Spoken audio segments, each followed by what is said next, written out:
Oke, Assalamualaikum warahmatullahi wabarakatuh. Selamat siang semuanya. Bagaimana kabarnya hari ini? Waalaikumsalam warahmatullahi wabarakatuh. Siang Bu. Teman-teman. Alhamdulillah. Terima kasih sudah mengikuti perkuliahan pada siang hari ini. Semoga perkuliahan kita nanti berjalan dengan lancar dan tentunya membawa manfaat untuk kita ya. Untuk pertemuan pada siang hari ini, kita akan membahas tentang komunikasi tentang pekerjaan. Bagaimana tuh komunikasi tentang pekerjaan? Saya share screen. Sudah kelihatan?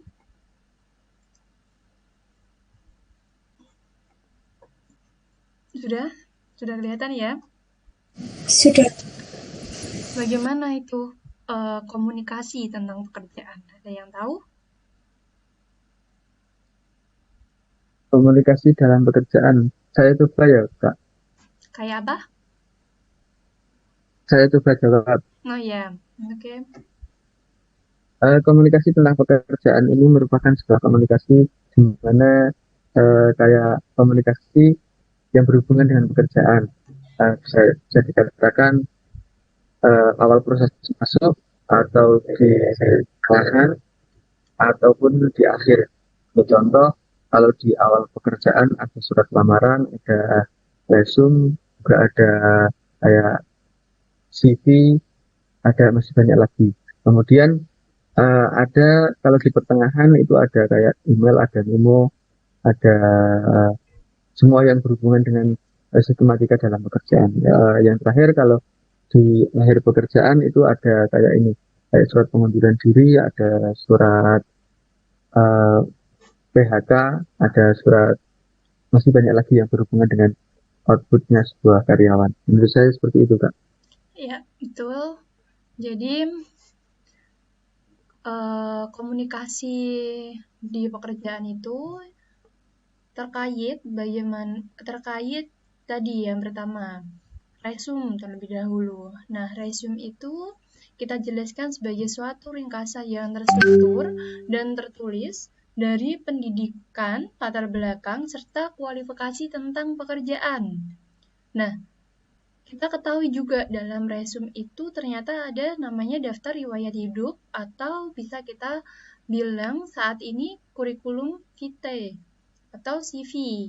Nah, resume ini bentuknya sebagai promosi diri kita untuk kita tawarkan ke perusahaan. Bagaimana kita mampu menjual potensi diri kita untuk masuk pada perusahaan yang tentunya perusahaan itu yang kita inginkan. Gitu. Terus dalam resume ini juga ada daftar dokumentasi yang berisi kualifikasi dan jalur karir kalian di mana ditulisnya secara teratur, rapi, dan tentunya menarik untuk dibaca oleh HRD.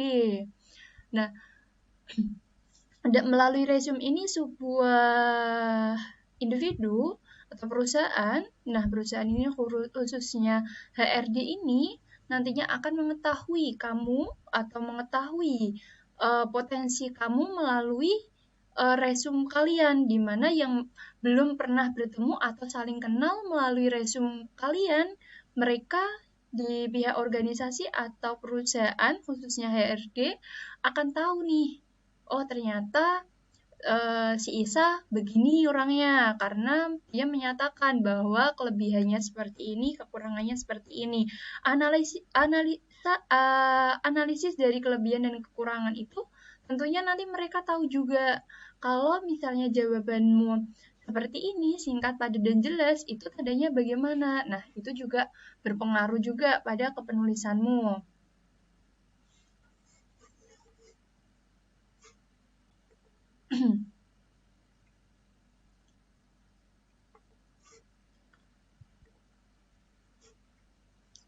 Nah, sebelum kita mulai persiapan menulis resume, dari tadi pernyataan terkait resume, adakah yang ingin ditanyakan?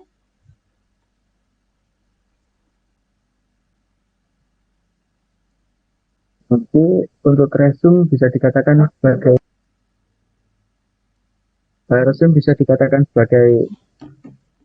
Apa? resume bisa dikatakan sebagai kurikulum kita atau gimana? CV atau gimana? Bisa dikatakan seperti itu. Beda. Jadi jadi kalau resume itu kaitannya lebih detail penjelasan tentang diri kita. Ibaratnya resume itu ya walaupun di dalamnya itu ada CV. Jadi kalau resume itu ya mungkin ada penyampaian lamaran. Ini kan khususnya kalau kita membahas tentang lamaran pekerjaan ya. Kita ada surat lamaran pekerjaan yang menyatakan bahwa kita ingin melamar sebagai ini. Nah, itu juga ada terikatnya sebagai resume.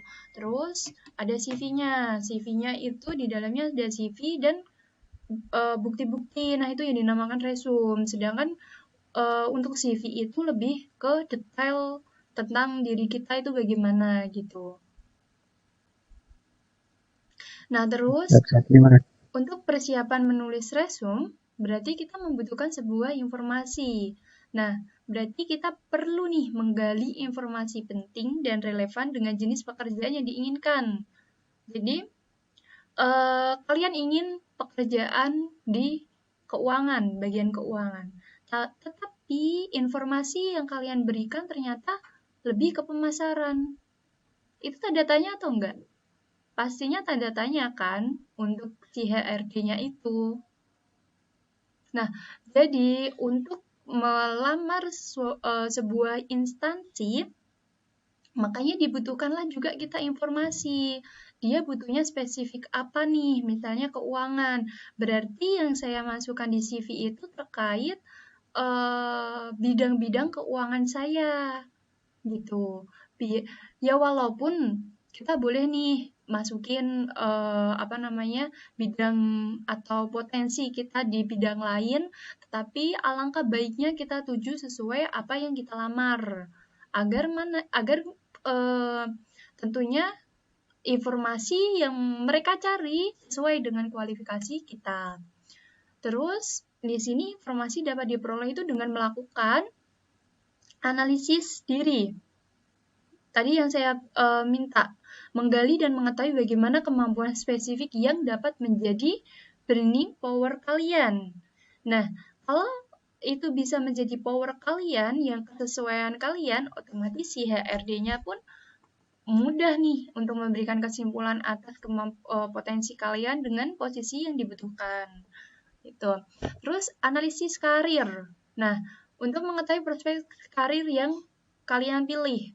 Jadi dalam menulis resume atau dalam melamar sebuah pekerjaan, kita perlu mengidentifikasi karir dalam posisi itu. Misalnya, kalian ingin melamar staf administrasi. Jenjangnya staf administrasi paling puncak itu bagaimana? Jadi apa maksudnya? Terus, misal saya ingin nih posisinya lebih tinggi lagi. Nah, berarti caranya bagaimana? Dan kita butuh berapa tahun untuk mencapai puncak karir kita? Nah, itu perlu kita analisis, teman-teman. Nggak semata-mata kita bekerja ya udah hanya cuan, kayak gitu ya, dalam anak muda sekarang. Nggak hanya tentang materi, tetapi kita perlu juga menganalisis karir di mana ini sebagai ajang kita untuk meningkatkan potensi kita. Terus analisis pekerjaan. Bagaimana tujuannya itu untuk mengetahui gambaran kerjaan dan lingkungan kerja. Jadi, persiapan informasi ini bukan hanya untuk diri kita, kesesuaian perusahaan tentang diri kita, tetapi kesesuaian kita terhadap perusahaan. Gitu. Dengan mencoba-coba untuk mencari pekerjaan yang mana tidak sesuai bidang kita. Karena apa? Karena kalau kita misalnya sudah terjun, itu nggak sesuai spesifik kita, nanti kita kerjanya nggak optimal. Apalagi pastinya ada rasa yang bergejolak kan. Nah, makanya dibutuhkanlah pencarian informasi di mana informasi itu nantinya untuk perusahaan tahu kita dan kita tahu juga ke depannya ingin jadi apa di karir perusahaan itu gitu. Ini dalam perusahaan. Berarti kalau bisnis bagaimana? Nah, kalau bisnis otomatis kalian sebagai leader. Beda lagi kalau sebagai leader. Sebagai leader itu bukan mempersiapkan resume untuk dirinya, tetapi dia harus paham mencari informasi untuk karyawannya. Nah, itulah sebuah yang dinamakan leader atau pimpinan.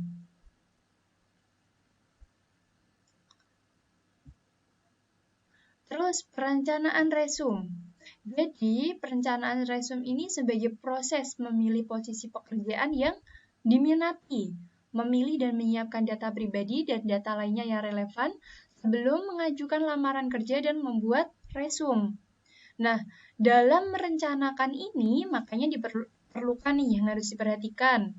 Tujuan karir, informasi pribadi, dan referensi. Jadi, spesifiknya resume itu lebih lingkup luas. Kalau CV kan tentang data pribadi kita. Nah, sedangkan kalau resume itu secara luas dan dia tidak hanya berkaitan dengan data pribadi kita saja, tapi kita juga tahu nih, kedepannya kita mau apa, tujuan kita ke situ. Itulah yang dinamakan resume. Terus, tujuan karir itu memilih posisi apa yang diminati sebagai tujuan karir. Nah, terus untuk informasi pribadi berarti mempersiapkan dan memilih data apa saja yang diperlukan untuk disampaikan. Ini meliputi data pribadi atau data yang berkaitan dengan kualifikasi pekerjaan. Terus referensi. Berarti menyangkut orang yang dapat memberikan rekomendasi atau menambah kredibilitas pencari referensi. Nah, referensi ini kita bisa menanyakan orang dalam bagaimana terkait posisi ini. Apakah jika saya lulusan ini, apakah bisa untuk masuk ke sini? Nah, itu boleh untuk mereferensikan orang dalam. Atau enggak, kita juga bisa nih mencari referensi lewat media sosial terkait apakah jika saya masuk ke perusahaan ini akan menambah kredibilitas kita, akan menambah value kita nantinya, atau enggak akan meningkatkan karir kita. Nah, itu puncaknya karir apa? Itu harus kalian ketahui. Jadi mumpung nih kita masih muda, kita harus tahu bagaimana nanti puncak karir kita itu apa. Kalian harus mungkin harus punya pandangan lah paling tidak. Kalau belum bisa menjalankan karena terhambat oleh perkuliahan, atau masih waktunya belum fleksibel, paling tidak kalian sudah merencanakan apa yang akan kalian rencanakan setelah mendapatkan ijazah atau enggak sebelumnya. Makanya perlu mengikuti kegiatan-kegiatan agar kita tahu nih cara meningkatkan value kita di suatu instansi. Bahkan ini nggak harus berhubungan dengan sebuah instansi. Bahkan dalam dunia bisnis pun kita bisa langsung mulai nih, walaupun dari modal sedikit atau bisnis yang kecil, gitu. Untuk Widya, udah punya tujuan karir, Wid?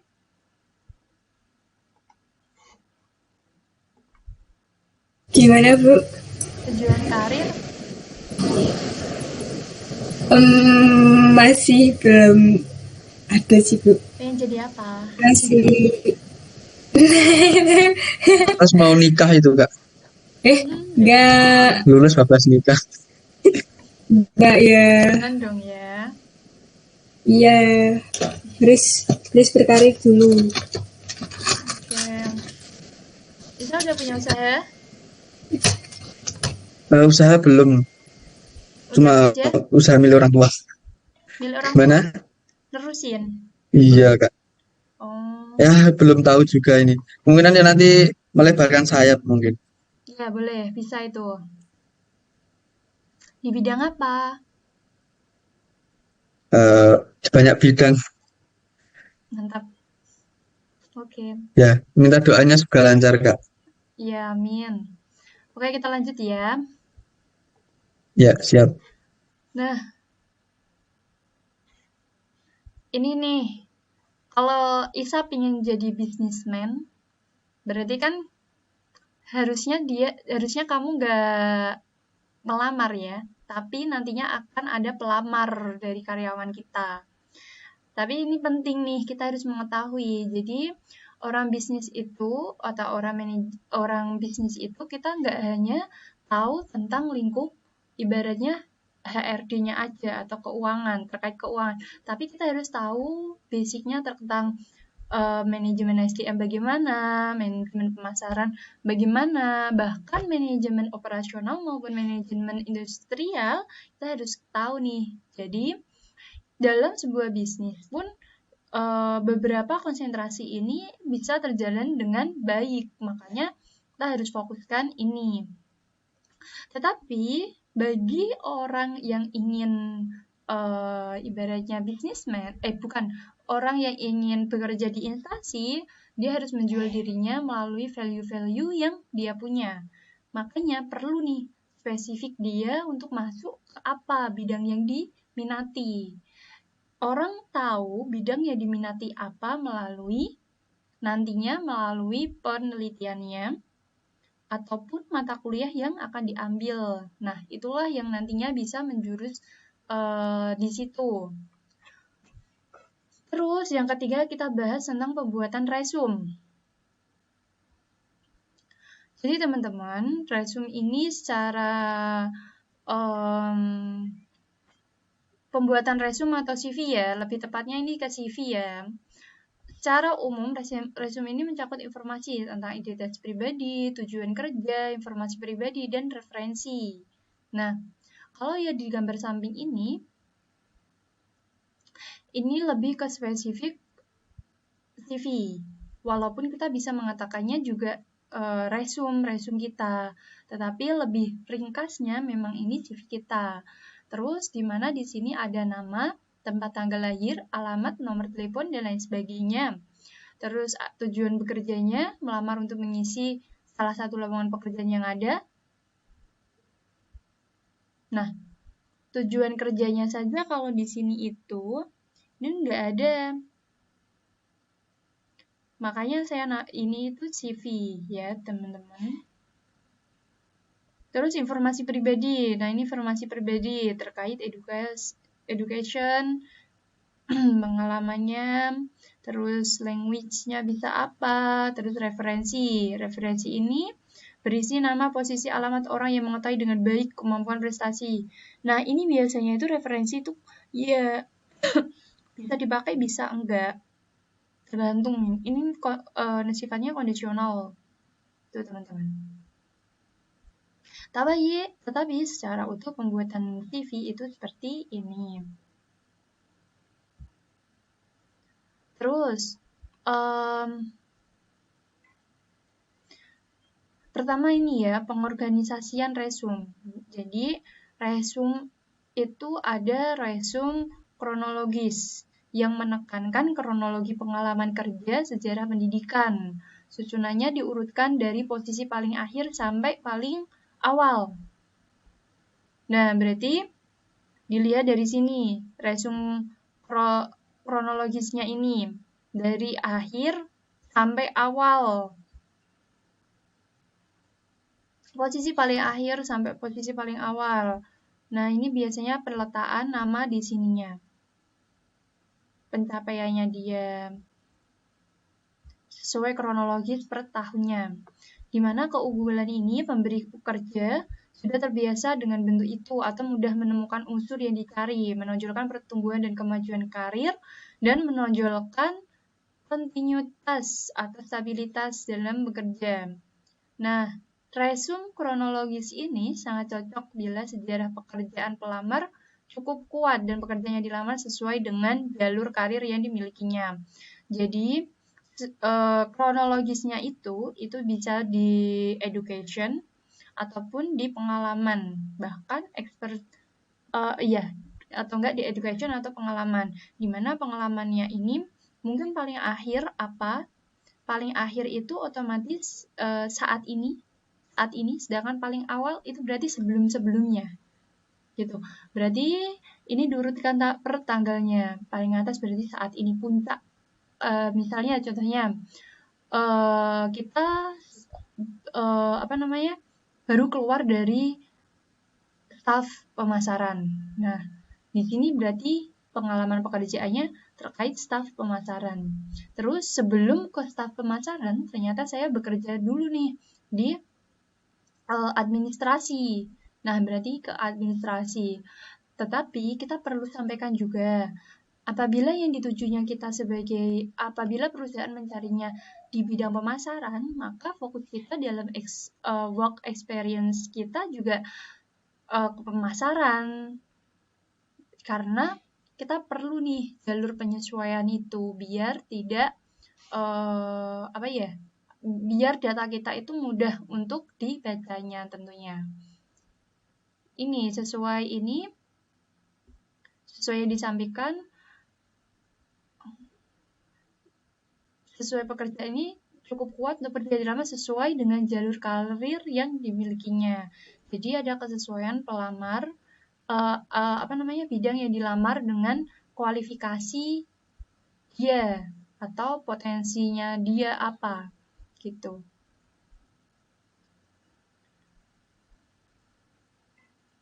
Ini ada contoh. Ini contoh secara singkatnya dalam kepenulisan ya. Ini referensi boleh disampaikan, boleh tidak. Terus resume fungsional. Widya boleh dibantu untuk disampaikan?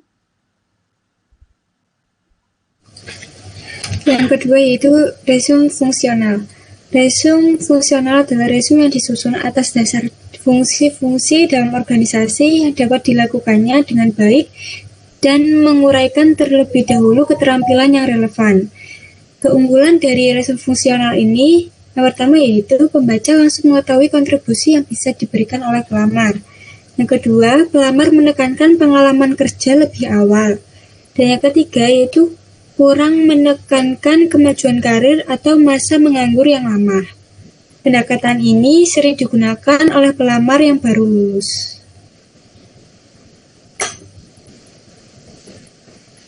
Jadi menurut saya, gimana Bu? Ya. Bagaimana tuh yang dimaksud?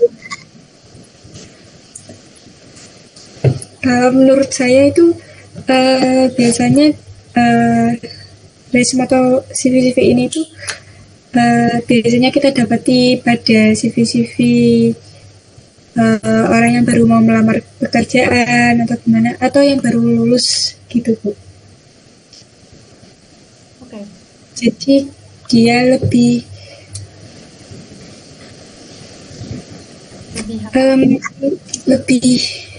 ke mencari pengalaman kerja lebih dulu gitu daripada ke jadi mungkin gini ya, jadi kurang menekankan kemajuan karir, jadi mungkin dia lebih menekankan ke pendidikannya karena pengalamannya yang belum ada gitu. Yeah. Ini contohnya. Nah, dibacakan lagi Widya.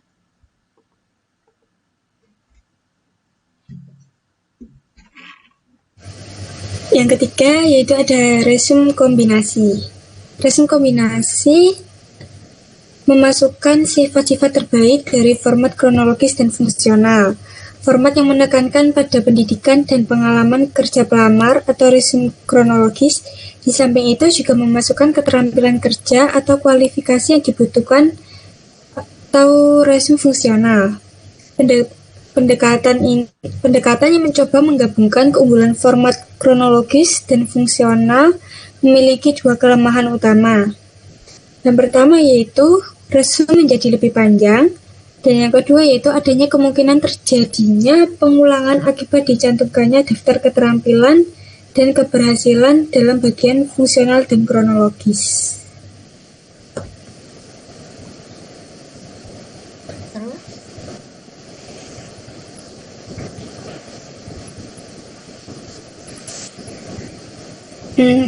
Ini untuk contoh dari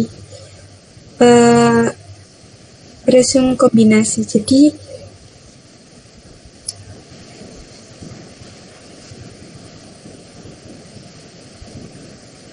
sebelumnya boleh di slide Oke, apa? sebentar.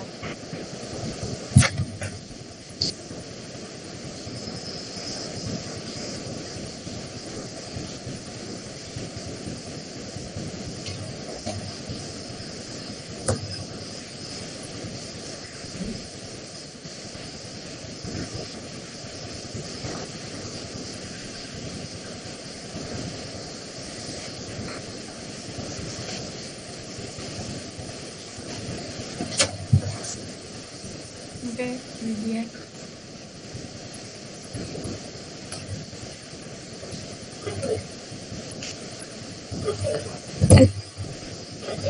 Jadi kalau menurut saya resume kombinasi itu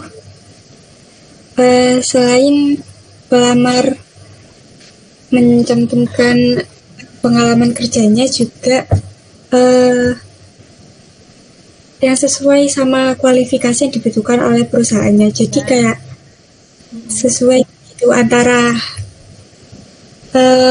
pengalaman yang udah didapat dari si pelamar itu sama kualifikasi yang dibutuhkan oleh sebuah perusahaan itu. Ya, betul. Jadi intinya resume kombinasi adalah gabungan dari resume kronologis dan resume fungsional, di mana di situ itu ya adanya kegiatan terjadinya pengulangan akibat dicantumkannya daftar keterampilan dan keberhasilan dalam bagian fungsi dan kronologisnya.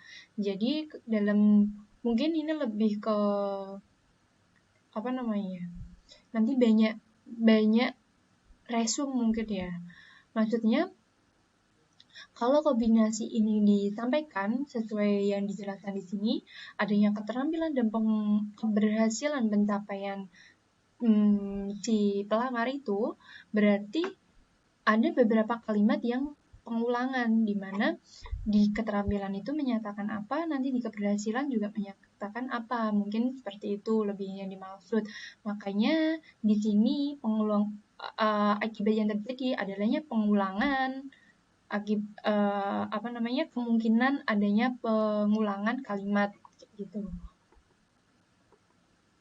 Terus dalam menulis resume itu, resume yang baik berarti harus memenuhi tentang kerapian, terus kesederhanaan, keakuratan, dan tentunya kejujuran. Nah, inilah yang dibutuhkan sebuah. Terus di mana kerapian ini ditulis di kertas atau kita ketik ya saat ini ya, itu harus berkualitas baik atau tidak ada coretan atau huruf yang kapital kecil, itu harus sesuai IYD-nya. Fontnya harus disesuaikan juga ya, kalau misalnya menggunakannya dalam bentuk pengetikan. Terus kalau dalam buku berarti dia harus dalam lembar kertas ya berarti harus rapi gitu. Terus tentang kesederhanaan atau simplicity. Bahasa yang digunakan itu sederhana, jelas, ringkas, dan enak dibaca. Jadi tidak monoton. Terus terkait keakuratan. Nah, jadi informasi yang disampaikan itu harus akurat dan dapat dibuktikan kebenarannya. Contohnya apa? Contohnya kita menyatakan bahwa S1 bisnis atau S1 manajemen atau S1 kewirausahaan di Universitas Telkom, maka kita sudah menyatakan itu. Berarti secara data kita harus benar. Nanti si HRD-nya itu biasanya mengecek di PDDT. Nah, kalau udah di pengecekan itu ternyata kualifikasinya benar, berarti data kita akurat. Tetapi kalau misalnya kalian bilangnya lulusan PTN, padahal kalian PTS. Nah, itulah nanti perlu dipertanyakan karena tidak akuratnya data kita yang kita sampaikan. Makanya keakuratan, kejujuran itu juga sebuah satu kesatuan. Kejujuran juga di sini, tidak mengada-ngada. Misalnya apa? Misalnya kelebihan kita. Misalnya kita siap untuk di shifting. Dia bilangnya gitu. Ternyata waktu penjalanan pelaksanaan dia tidak mampu untuk shifting. Nah, itulah tidak dibutuhlah kejujuran dari awal. Gitu ya. Atau enggak kalau dalam sini kejujuran mencantumkan umur, status perkawinan, dan pendidikan. Nah, itu penting.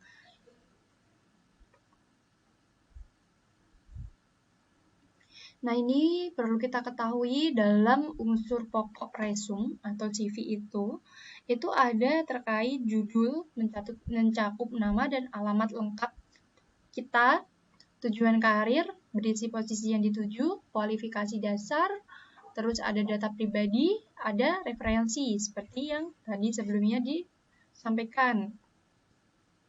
Nah, sedangkan ini ada penulisan lamaran kerja.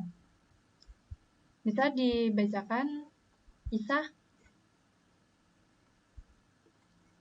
Iya, gimana Kak? Dibacakan ya. Ya, yang surat pengertian ini. Surat lamaran kerja. Sebentar Kak. Surat lamaran kerja adalah surat permohonan akan suatu pekerjaan dari seseorang yang ingin bekerja kepada pihak yang dapat memberikan suatu pekerjaan. Yang poin kedua, surat lamaran selalu dikirim bersama dengan resum. Pengiriman selalu dikirim bersama dengan application letter. Adalah suatu lamaran yang dibuat berdasarkan lowongan pekerjaan yang disebarluaskan melalui media massa. Iklan lowongan kerja umumnya mencantumkan dengan jelas pihak yang membutuhkan tenaga kerja, pekerjaan dan jabatan yang tersedia, dan kualifikasi pelamar. United Application Letter adalah surat lamaran yang dibuat atas inisiatif pelamar atau tanpa adanya informasi lowongan pekerjaan. Sekalian dijelaskan? Ya. Jelaskan. Ya, jadi pengertiannya menurut saya, surat lamaran merupakan surat permohonan. Ya sudah, tentu kalau surat lamaran diartikan sebagai permohonan meminta atau menginginkan sebuah pekerjaan dari orang yang membutuhkan pekerjaan kepada orang yang memiliki pekerjaan, atau dalam artian sebuah perusahaan yang memiliki pekerjaan. Kemudian surat lamaran itu dikirimkan bersama dengan resum. Pengirimannya selalu bersama-sama dalam arti. Jadi kalau bisa diartikan seperti ini, kalau sebagai contoh itu resum sama surat lamaran pekerjaan sama CV itu dijadikan satu di sebuah map. Kalau map kotak, map coklat atau apalah menurut atau apa itu, kemudian dijadikan satu, kemudian dikirim bersamaan. Kemudian ada kalanya surat lamaran ini dibuat karena adanya iklan lowongan pekerjaan, di mana orang yang membutuhkan pekerjaan ini mencantumkan dengan jelas pihak yang menyediakan pekerjaan. Kemudian pihak yang menyediakan pekerjaan ini membubuhkan pekerjaan, jabatan yang tersedia, dan kualifikasi pelamarnya. Tapi ada juga surat lamaran ini yang tidak adanya iklan lowongan pekerjaan, tapi dengan inisiatif pelamar sendiri. Lebih tepatnya tidak adanya informasi dari lowongan pekerjaan. Jadi sudah jelas bahwasanya kalau surat yang diajukan tanpa adanya lowongan pekerjaan atau lebih inisiatif pelamar itu tidak adanya pekerjaan, tidak adanya jabatan, dan tidak tersedianya kualifikasi. Seperti itu, Kak. Oke. Oke, dilanjut. Ya. Oke. Selanjutnya ada pendekatan AIDA. Pendekatan AIDA ini merupakan sebuah pendekatan dalam melakukan penulisan dari surat lamaran tersebut. Yang pertama, attention. Ini prinsip pertama yang mendapatkan perhatian, mampu meyakinkan pihak pencari kerja, memiliki suatu yang bermanfaat, atau dapat menumbuhkan rasa tertarik kepada pembaca. Attention ini sebagai contoh, attention ini kayak minimal rata-rata gaji sekian, atau adanya jenjang karir, atau adanya tindak lanjut dari sebuah pekerjaan tersebut. Kemudian ada interest. menjelaskan relevansi kualifikasi yang membutuhkan dengan kemampuan yang dimiliki dan mampu menyelesaikan pekerjaan dengan baik. Jadi dalam penulisannya tersebut itu dapat menjelaskan secara relevansi kualifikasi yang dibutuhkan. Seumpama kita melamar dalam bidang marketing, jadi kita juga harus membubuhkan di situ kualifikasinya, semua kualifikasi ahli dalam bidang marketing. Kita juga membubuhkan pengalaman di dalam bidang marketing. Semua saya pernah ikut seminar marketing atau segala macam yang berhubungan dengan marketing yang menunjang dari si karir tersebut. Kemudian selanjutnya dasar, wah angelenan. Pelamar harus bisa menumbuhkan hasrat membaca atau mengetahui lebih jauh apa yang sudah ditulis dalam surat tersebut. Jadi kayak ini, lebih ke kayak penulisan, kayak penggunaan huruf itu juga harus bisa menumbuhkan hasrat membaca, dan hal-hal apa saja yang harus dicantumkan dalam dalam penulisan yang pertama. Kayak ini seumpama kita tadi dikatakan bahwasanya resume fungsional atau resume kronologis.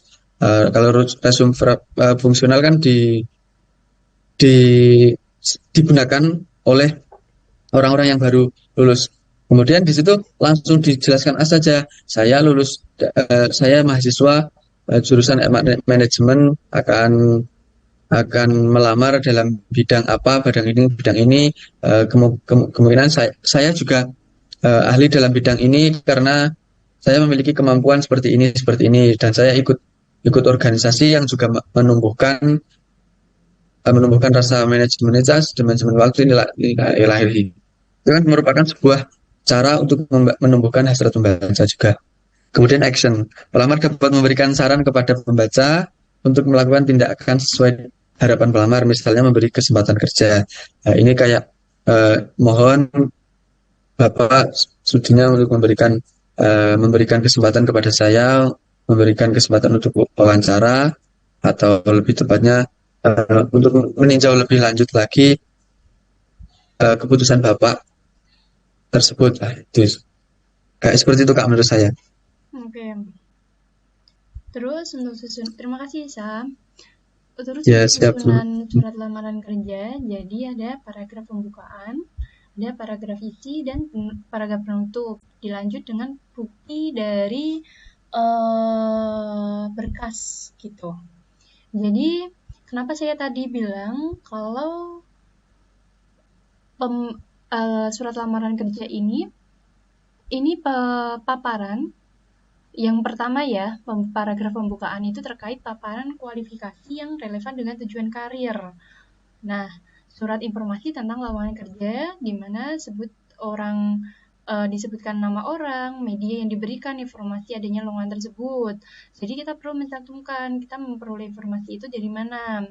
Terus cuplikan berita kalau ada dari koran atau majalah yang menggambarkan perkembangan perusahaan tersebut.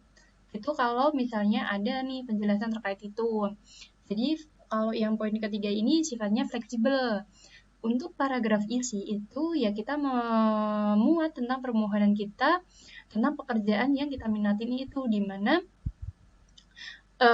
diharapkan membaca atau tidak mengulang hal yang sudah dijelaskan dalam resume. Terus paparan pendidikan, pengalaman, sikap, minat, dan aktivitas, serta kualifikasi personal tentang diri kita, potensi kita akan lamaran, maksudnya potensi kita akan kebutuhan lamaran pekerjaan itu. Terus paragraf penutup itu berisi pernyataan keinginan untuk melakukan wawancara sesuai dengan waktu yang disediakan oleh perusahaan. Jadi mungkin gini, apabila biasanya paragraf itu kan sih ada terima kasih. Nah, mungkin dalam lamaran kerja kita boleh nih sampaikan untuk pernyataan keinginan untuk melakukan wawancara. Berarti kita menawarkan diri kita untuk bahwa ibaratnya kita mengajukan diri kita bahwa kita ini mampu akan data-data ini gitu. Sehingga kita bisa melakukan wawancara untuk meyakinkan gitu maksudnya.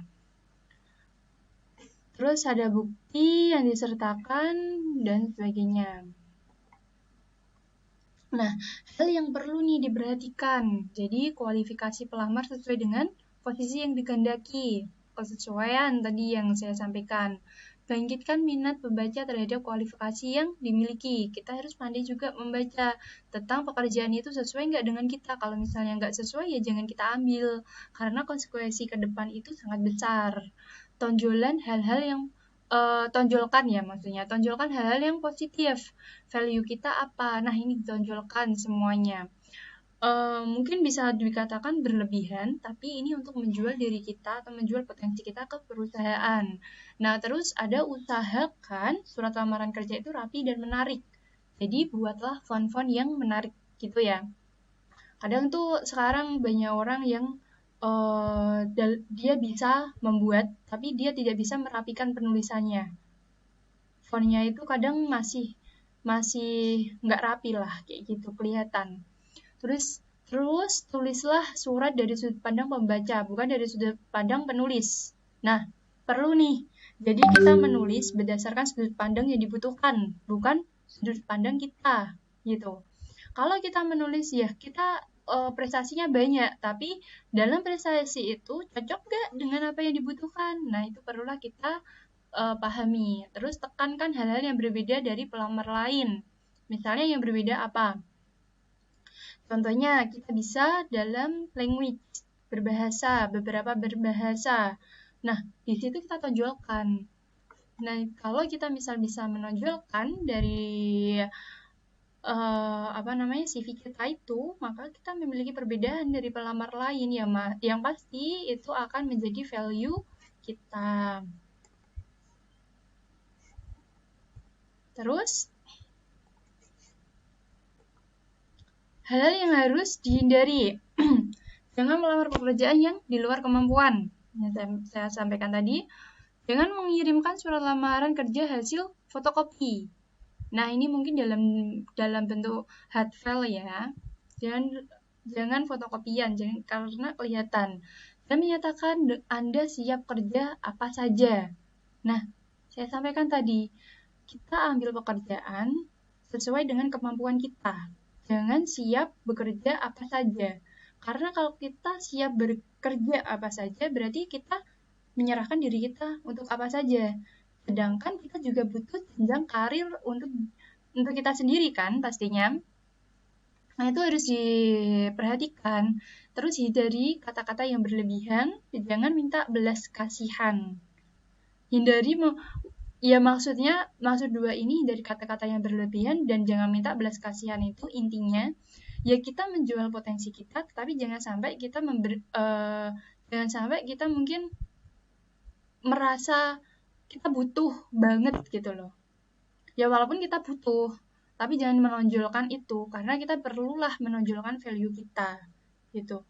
Intinya dalam menjual diri kita atau menjual potensi kita ke perusahaan itu, ya kita harus menunjukkan sebaik mungkin kemampuan kita, gitu. Terus hindari mempersalahkan gaji, kecuali jika ditanyakan saat wawancara kerja. Nah, gaji itu biasanya disampaikan di wawancara kerja atau saat kita mau tanda tangan kontrak. Nah, sebelum tanda tangan kontrak itu, kita boleh menanyakan itu. Tapi kalau misalnya masih tahap awal, sebaiknya ya jangan. Terus jangan memberikan komentar langsung tentang karakter diri sendiri. Kalau pengalaman saya, jika kita memberikan komentar tentang diri kita, misalnya ditanya kelebihan dan kekurangan, ya kita sampaikan kelebihan saya, mungkin kita sampaikan kekurangan saya, mungkin saya kurang teliti, tetapi saya memiliki kelebihan tekatan, mungkin gitu, bisa disampaikan seperti itu.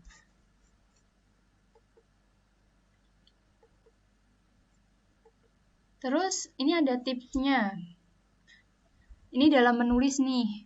Jadi ada 1,5 spasi jika ditulis ketik ya. Terus kalau tangan berarti harus ditulis sendiri dengan kualitas yang baik. Isinya meyakinkan bahwa si pelamar mampu bekerja. Jangan bersifat memelas atau minta belas kasih dan sapaan digunakan bapak atau ibu dan menggambarkan kata ganti orang pertama, yaitu saya. Nah, ini contohnya. Dari sini ada pertanyaan terlebih dahulu, teman-teman. Saya, Bu. Untuk Oke. ya saya Saya izin bertanya, Bu. Ya. Dia gimana? Eh, yang tadi yang mengenai CV, Bu. Ya. CV itu baiknya ditulis dalam bahasa Indonesia apa bahasa Inggris? Soalnya kadang kan ada beberapa orang yang menuliskan CV dalam bentuk bahasa Inggris gitu, Bu. Perlu kita ketahui, Widya jago nggak dalam bahasa Inggris? Tidak begitu. Kalau misalnya kurang jago, baiknya tulis dalam bentuk bahasa Indonesia. Kenapa? Karena semisal kita lolos dalam tahap administrasi, yang dipertanyakan tentang CV kita nanti untuk wawancara. Yang dipegang oleh HRD-nya tuh CV kita. Apabila CV kita menggunakan bahasa Inggris, sedangkan dia itu kurang memahami bahasa Inggris, terus nanti kalau si HRD-nya menyampaikan pertanyaan melalui bahasa Inggris dan dia diminta untuk menjawab dalam bahasa Inggris, mampu? Ketar-ketir, Bu. Makanya disampaikanlah sesuai kemampuan kita gitu. Terus kalau itu, Bu, dalam pembuatan CV itu baiknya CV-nya itu dalam bentuk CV ATS apa CV kreativitas gitu, Bu?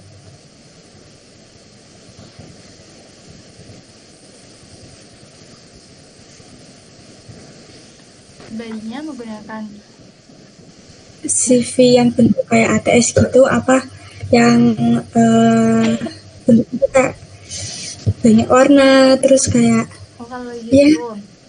gitu ya. Kalau menurut saya ya, pengalaman saya dalam bekerja dalam perusahaan itu lebih baik malah sistemnya kayak gini, nggak banyak warna. Berarti kayak CV ATS gitu ya, Bu? Iya, betul. Kenapa? Karena beberapa perusahaan itu pengecekan CV bukan lagi menggunakan manual, maksudnya bukan cek sendiri by orang gitu, tapi maksudnya bukan by human ya, tetapi dalam by system.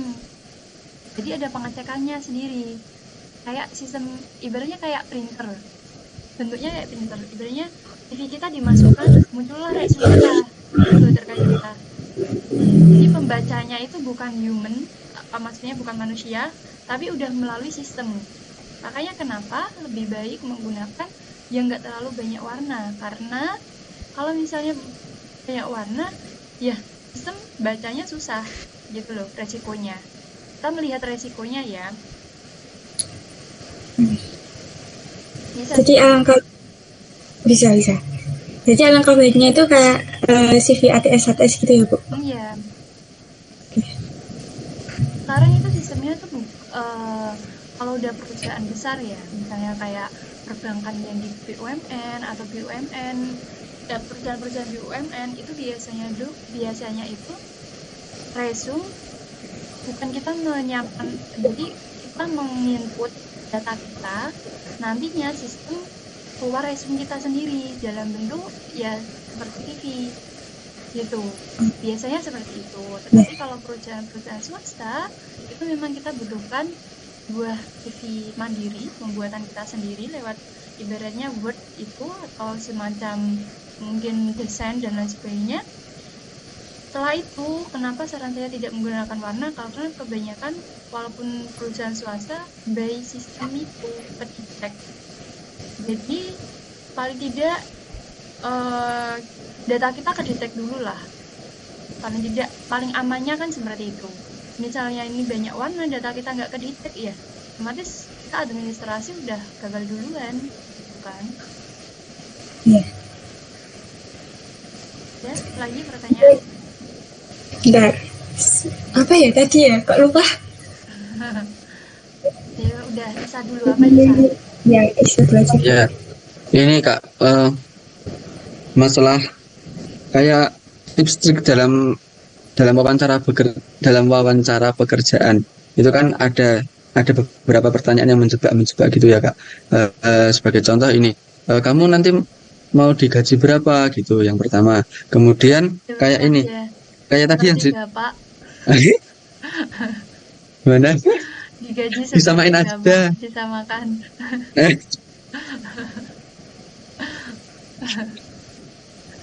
bagus bagus.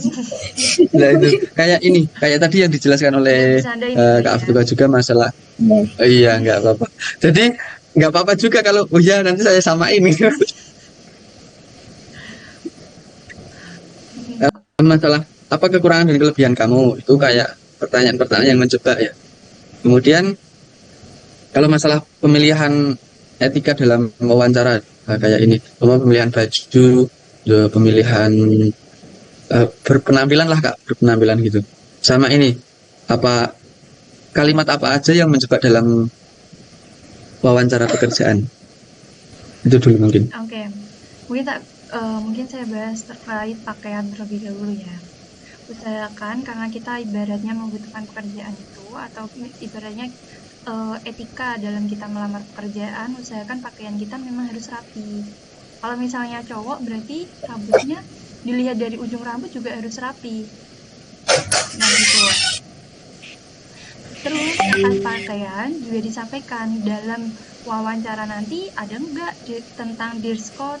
Kalau misalnya ada ya kita mematuhi peraturan sesuai itu. Tapi yang pastinya kita harus kelihatan rapi. Rapi itu bukan harus kita mewah, tetapi paling tidak kita dipandang enak gitu ya. Terus kalau misalnya terkait pertanyaan yang menjebak, itu pastinya ibaratnya bukan menjebak ya, ibaratnya menggali diri kita menggali diri dari seorang pelamar itu. Jadi si HRD ingin menggali ibaratnya apa ya namanya? Ini orangnya benar gak sesuai apa yang dia sampaikan di CV, intinya kayak gitu. Makanya, apa yang disampaikan di CV itu harus benar-benar sesuai dengan diri kita. Tadi sudah saya sampaikan tidak boleh tidak boleh ada kecurangan atau harus kita sampaikan dengan jujur gitu. Kalau yang saya temukan tuh tentang terkait kelebihan dan kekurangan.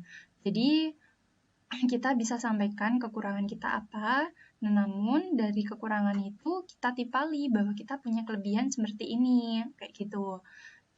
Contoh kecilnya itu seperti itu. Terus contoh lain mungkin terkait pendidikan mungkin biasanya. Pendidikan mungkin kamu pendidikannya tentang S1 bisnis. Nah, sedangkan yang dibutuhin itu mungkin S1 akuntansi. Itu kan udah melenceng. Tapi dalam S1 bisnis juga ada kaitannya mata kuliah manajemen keuangan atau akuntansi biaya dan sebagainya.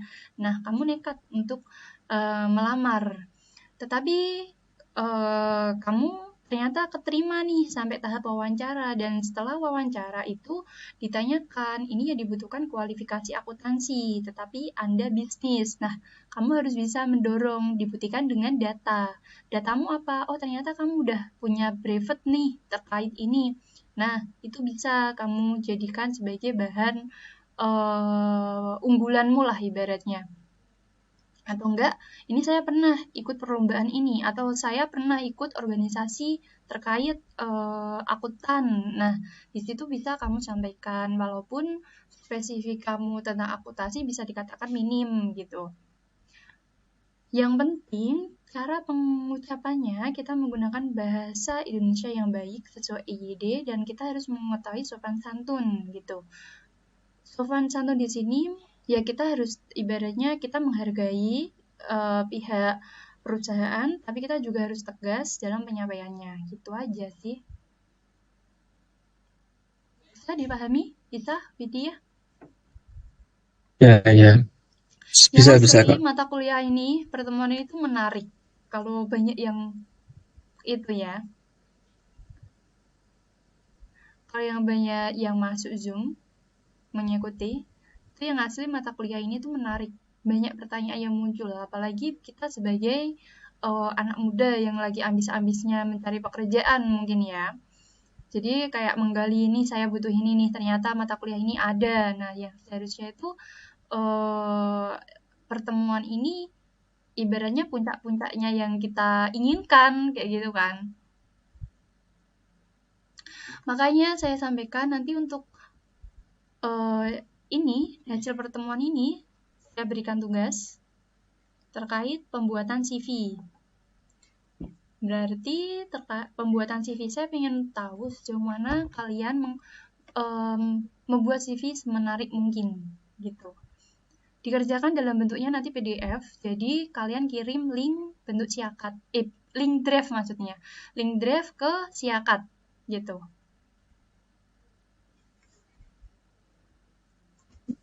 Gimana? Mbak Widya mau tanya lagi nggak? Ini, Bu, saya mau tanya, kalau misalkan kita belum ada pengalaman kerja atau pengalaman magang itu, experience-nya itu kita bisa isi apa gitu? Mungkin lebih ke organisasi yang Widya lakukan. Nah, untuk jangka waktunya itu kayak misal selama kuliah ini kan kayak nggak mengikuti organisasi apa-apa itu. Kalau misal di SMA ngikutin organisasi OSIS atau apa gitu bisa dicantumkan, Bu? Itu boleh dicantumkan, karena ibaratnya S1-nya Widya kan belum selesai. Berarti otomatis pengalamannya jadi SMA gitu. Oh iya. Tapi kalau misal S1-nya udah selesai gitu, ya cantumnya yang dicantumkan yang di perkuliahan otomatis. Oke. Mungkin Kak Widya. Ya, izin menambahkan untuk Mbak Widya. Kemungkinan kalau masalah experience itu ini nggak harus melulu tentang apa semua magang, nggak selalu. Kemungkinan bahkan semua kita nggak memiliki experience apa aja, tapi kan setidaknya kita pernah punya pengalaman di rumah kayak semua membantu orang tua dalam opo ini dan segala macam, itu mungkin bisa dimasukkan ke dalam experience. Saya mampu menyelesaikan tugas dari orang tua seperti ini, mampu mengendalikan ini mungkin dan saya luruskan ya Isa. Mungkin bukan membantu orang tua dalam hal pekerjaan, maksudnya pekerjaan rumah, tapi kita lebih ke mungkin dunia bisnis karena sesuai spesifik kita. Ya, mungkin bisa kayak gitu. Atau enggak ternyata meskipun saya tidak memiliki pengalaman organisasi, tapi saya memiliki bisnis nih yang sudah saya jalankan berapa tahun. Nah, itu bisa kita ambil. Orang yang memiliki orang yang seperti itu biasanya dilihat, oh ternyata dia memiliki semangat kerja sejak dini, kayak gitu loh. Jadi tidak melulu tentang organisasi, tetapi dia harus bisa terkait bisnis, walaupun bisnis orang tua, ataupun organisasi di desa, itu juga bisa. Nah, kayak gitu contohnya. Sama ini Kak, mau izin bertanya lagi. Kalau itu kan sekarang kan lagi maraknya kayak LinkedIn atau apa gitulah. Itu kan ada dalam LinkedIn. Lah itu kan juga menjadi apa jenenge salah satu timbangan juga di pencari kerja. Ya, kemudian ada akun media sosial, bahkan sampai ada human capital itu yang mengurusi memang bagian ini gitu, memang bagian media sosial gitu. Itu gimana Kak? Memang ada seperti itu Isa. Jadi kalau di perusahaan, khususnya perusahaan besar ya, BUMN kayak gitu ya, kita pengecekannya sosial media. Jadi kalau kita melamar di perusahaan tersebut, sosial media kita nggak boleh dikunci, nggak boleh di private. Terus LinkedIn kita itu harus kita update. Maksudnya kita update itu, oh ternyata saya setelah ini ada kegiatan nih tentang seminar ini, ya kita update, kita habis melakukan seminar, update kayak kita buat story gitu loh. Jadi terus kita update. Kenapa? Ternyata karena di LinkedIn itu kelihatan progres kita, kayak gitu. Memang di perusahaan-perusahaan itu memang kita di sosial media aja diperlihatkan nama sosial media di CV itu juga kita memperlihatkan sosial media kita, Instagram kita apa, Facebook kita apa, bahkan YouTube kita apa gitu. Itu perlu, makanya jangan main-main sama sosial media untuk pembuatan hal-hal yang tidak baik gitu. Itu karena Dan kerecord. Mau kita apapun itu tetap kerecord sampai kapanpun gitu. Makanya harus berhati-hatilah penggunaan sosial media itu. kayak ini Kak, kan yang dicek itu kan yang media sosial yang dicantumkan dalam CV atau resume tersebut atau Kak, atau Iya, semuanya atau gimana? biasanya Yang cuma disediakan yang dicantumkan. biasanya disediakan semua sosial media, cuma kita boleh mengisi sosial media yang kita butuhkan, yang kita punya aja. Hmm. Sama kayak sosial media itu seumpama ini ada orang eh, nggak memiliki sosial media, nggak memiliki sosial media satupun, itu kan juga masuk ke situ atau gimana itu? Itu Kan kalau kan misalnya ada ya yang itu juga ibaratnya eh apa ya, mengurangi poin ya menurut saya ya. Kalau kita nggak mencantumkan sosial hmm, media dengan perkembangan zaman yang semakin canggih ini, lah terus kalau perusahaan mengetahui basic dari dia bagaimana kalau kita nggak mempunyai sosial media? Meskipun dalam bersosial media kita harus berhati-hati, bukan berarti kita nggak punya sosial media gitu loh maksudnya. Ya ibaratnya mengurangi poin lah kita. Menurut saya ya, kalau pengalaman ya saya ya, sosial media itu penting, tetapi kita juga hati-hati dalam penggunaannya gitu. sama ini Kak, kalau dalam wawancara pekerjaan itu kan kadang ada nggak cuma satu ya yang menjadi pewawancara ya, kadang ada dua ada tiga, itu kan bahkan ada yang sing nggak sama sekali gini loh, nggak sama sekali mau tanya itu loh, lah itu tugasnya apa Kak itu, atau memang cuma nonton lah? Ya saya pernah nemuin kayak gitu. Ah iya Kak, ada Itu ada lah ya, masih beberapa pengalaman. biasanya tuh dia cenderung melihat mimik muka dari kita. Hmm, Jadi dia bisa membaca. Jadi orang psikolog itu atau orang HRD itu kadang bisa membaca mimik muka kita, gerak-gerik kita. Jadi mimik muka, gerak kita itu bisa menonjolkan antara ini orang ini jujur atau tidak. Nah, biasanya juga bisa memandang hal tersebut. Atau enggak memang difokuskan satu penanya, tapi dia juga berikan argumennya atas jawaban kamu gitu. oh iya ya ya, jadi memang ada fungsinya gitu ya Kak, dalam Iya, HRD itu. iya. Tuh. Sudah? Saya mau tanya, Bu. Ya, Widya. Eh, Kalau personal branding itu sangat membantu kita dalam eh, mencari kerjaan gitu nggak sih, Bu? Personal branding. Memang kita perlu personal branding kita, Widya. Makanya tadi di awal saya sampaikan, kita ini ibaratnya kalau seorang manajemen, kita punya personal branding kita di mana? Di SDM kah, pemasaran kah, atau keuangan kah?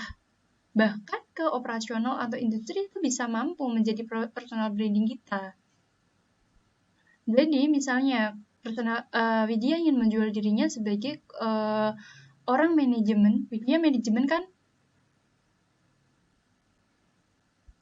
Apa, Bu? Widya manajemen. Jurusannya apa? Iya. Nah, ibaratnya personal branding Widya. Kalau Widya ingin menjual dirinya di perusahaan itu sebagai seorang HRD, ya misalnya kalau di Stekom kan nggak ada konsentrasi terkait hal tersebut. Berarti Widya nanti memfokuskan penelitiannya dan praktek magangnya dari bagian HRD. Nah, dari situ nanti kelihatan, oh ternyata Widya ini memang basicnya dia sebagai HRD. Gitu. Jadi itu bisa menjadi jual brandingmu. gitu. Karena nggak cuma hanya S1 manajemen, tapi ternyata dia ini S1 manajemen dengan kemampuan atau basic sebagai HRD gitu. Berarti kayak ini Kak, semua personal branding itu dibangun dari sekarang atau gitu atau Dibangun gimana dari itu? sekarang. Hmm, jadi semua Nggak bisa, kayak nggak bisa, ibaratnya nggak bisa lah langsung jadi nih saya seperti ini, nggak bisa, harus mulai dari proses kita. ya ya ya ya, ya. Udah ya, Iya, Mbak Widya mau tanya lagi ini gitu. tugasnya terkait ini nanti saya cukup. buat disiakan juga, pengumpulannya disiakan. Terus untuk pengerjaan satu minggu terhitung dari hari ini sampai 28 Desember 2023. Itu ya. Oke, terima kasih telah mengikuti perkuliahan pada siang hari ini. Semoga ilmu yang kita peroleh pada siang hari ini bermanfaat ya untuk kita dan tentunya membawa keberkahan. Sekian dan terima kasih. Wabillahi taufiq wal hidayah. Wassalamualaikum warahmatullahi wabarakatuh. Waalaikumsalam warahmatullahi wabarakatuh.